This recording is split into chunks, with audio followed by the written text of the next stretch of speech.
Now, breaking news out of the district. This morning, the D.C. Council unanimously began the process to expel Councilmember Trayon White following his indictment for bribery. This decision comes a week after an independent investigation into this case determined that there is substantial evidence showing that the Ward A council member violated the D.C. Code of Conduct.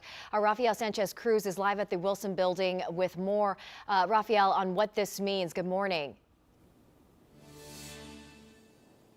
Yeah, Annie, so in the last hour, the D.C. Council decided on the harshest of sanctions against Councilmember Trayon White, expulsion. His colleagues insisting that their decision today is not indicative that he's guilty of that bribery case that he's facing, but more so that he violated ethics and the public's trust. And as you mentioned, this is of course stemming from that bribery case when he was arrested back in August following an FBI investigation in which he allegedly took $35,000 in cash and agreed to accept more than $150,000 in kickbacks to help an organization secure a violence interruption contract worth more than $5 million.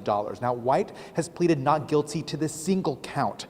Ahead of the meeting, Councilmember Trayon White addressed reporters surrounded by his supporters. Let's listen to what he had to say.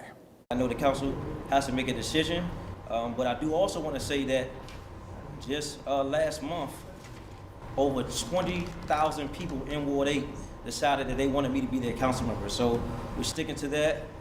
We want the council to do what's in their rights to do. We accept that.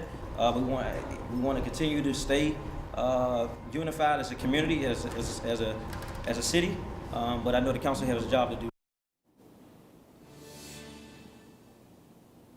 And following today's unanimous vote to move forward with the expulsion process, Councilmember Trayon White did not have any comment after we asked him about several issues that he's facing. But the council also today voted to approve this independent investigation that you mentioned that determined that he failed D.C. Code of Ethics multiple times. So what's next? So coming up on January 28th, Councilmember Trayon White will have the opportunity to respond to these accusations and respond to the council. And then on February 4th, the council will then make a vote, a final vote, to decide whether he will be expelled of the council. Now, he has not cooperated in the investigation, and it's still unclear whether he will actually give his side of the issue. But it's also important to note that, according to Chairman Phil Mendelson, if he decides to run again in a special election, he might be able to do so. We asked the chairman if he would be willing to follow through with a second expulsion process if that were the case. He said he's taking each case one by one. I'm live at the Wilson Building. Annie, back to you. Okay, lots of good information there, Rafael, with the latest. Thank you so much.